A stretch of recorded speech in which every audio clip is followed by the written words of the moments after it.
26 नवंबर 1930 को कनाडा में रहने वाले लोगों को एक खौफनाक खबर मिलती है। कनाडा के बर्फीले इलाकों में एस्किमो ट्राइब नाम का एक गांव रातों रात गायब हो जाता है। ये गांव नॉर्थ कनाडा की अंजीकुनी लेक के पास बसा था, जिसमें लगभग 150 लोग रहते थे। ये कनाडा का वो इलाका था जहां कई हजार स्क्वायर किलोमीटर के एरिया में कुछ ही लोग रहा करते थे। ये इलाका जंगल से घिरा हुआ था और ज्यादातर बर्फ में दबा रहता था। नवंबर 1930 के एक दिन जोई लेबेल नाम का एक शिकारी इस इलाके में शिकार कर रहा था। जोई लेबेल शिकार करने में इतना ज्यादा बिजी हो गया कि उसे अंधेरा होने का पता ही नहीं लगा। जोई एक माहिर शिकारी था और वो ये जानता था कि इस इलाके में रात को रुकना बहुत खतरनाक साबित होगा। रात की जानलेवा ठंड और जंगली जानवरों से बचने के लिए उसने पास में मौजूद एस्किमो गांव में जाने का फैसला किया। जोई लेबेल का ये सफर लंबा होने वाला था, मगर उस रात बचने का ये सबसे सेफ तरीका था। वो अपना सारा सामान लेकर एस्किमो गांव की तरफ निकल पड़ा। सफर में उसे अपने कदमों की आहट और जंगली जानवरों की आवाज साफ सुनाई दे रही थी। जोई लेबेल पहले भी कई बार एस्किमो गांव में रात बिता चुका था, मगर आज की रात जोई को कुछ अजीब महसूस हुआ। जोई जब भी बस्ती के नजदीक पहुंचने लगता था तो उसे वहां पालतू कुत्तों के भौंकने की आवाज आ जाती थी।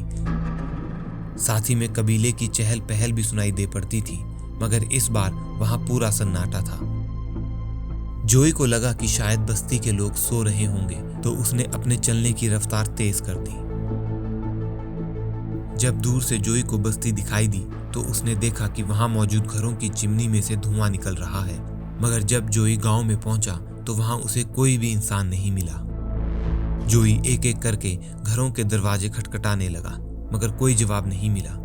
उसने एक घर के अंदर जाकर देखा तो वहां कोई मौजूद नहीं था और यही हाल बाकी सभी घरों का था। जोई को लगा कि शायद गांव वाले कहीं किसी और गांव में गए होंगे, मगर जब उसकी नजर चूल्हे के ऊपर रखे खाना बनाने वाले बर्तनों पर पड़ी तो वो हैरान रह गया। उन बर्तनों में अभी भी खाना पड़ा हुआ था जो कि जल चुका था। ये सब देखकर जोई को समझ आया कि यहाँ कुछ तो गलत हुआ है। ऐसा लग रहा था कि मानो गांव वाले अचानक ही अपना घर छोड़कर कहीं चले गए हों। जोई ने फिर पूरे गांव की छानबीन करनी शुरू करी और वहां उसे कुछ पालतू कुत्ते मरे मिले जो कि रस्सी से बंधे थे। ये सब देखकर जोई लेबेल बहुत डर गया। वो ये जान चुका था कि वहां कुछ तो गलत हुआ है। वो इस बात से भी वाकिफ था कि जब भी गांव के लोग कहीं जाते हैं तो अपने पालतू कुत्तों को साथ लेकर चलते हैं। जोई लेबेल वहां से निकला और सीधे रॉयल कैनेडियन माउंटेड पुलिस के पास गया। जोई लेबेल ने इस घटना की इंफॉर्मेशन सीधे रॉयल कैनेडियन माउंटेड पुलिस को दी। पुलिस ने वहां पहुंचकर इन्वेस्टिगेशन करनी शुरू करी। पुलिस को वहां किसी भी तरह की लूटपाट या लड़ाई के सबूत नहीं मिले। पुलिस ने गांव के पास मौजूद अंजीकुनी लेक के पास भी गांव वालों की तलाश की, मगर उन्हें किसी भी तरह का सुराग नहीं मिला। पुलिस को इन्वेस्टिगेशन में पता लगा कि गांव वाले जोई के वहां आने से 8 दिन पहले ही गायब हो चुके थे। अब वहां की पुलिस ने एक बड़ी सर्च टीम बनाई और इन लोगों को ढूंढना शुरू किया। आसपास की बस्तियों में इन गांव वालों को ढूंढा जाने लगा, मगर कोई सबूत नहीं मिले। कई महीने चली तलाश और इन्वेस्टिगेशन के बाद ये केस अनसॉल्व बताकर बंद कर दिया गया। इस इंसिडेंट के लगभग 50 साल बाद एक आर्टिकल लिखा गया जिसमें इस हादसे की वजह एलियंस को बताया गया।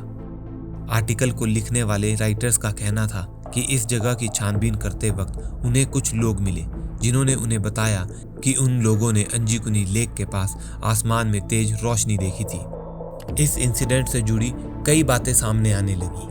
कुछ लोग कहने लगे कि ये एलियंस का हमला था और कुछ कहने लगे कि ये लोग अपनी मर्जी से कहीं चले गए हैं। आज भी 100 साल बाद ये एक अनसुलझी मिस्ट्री ही है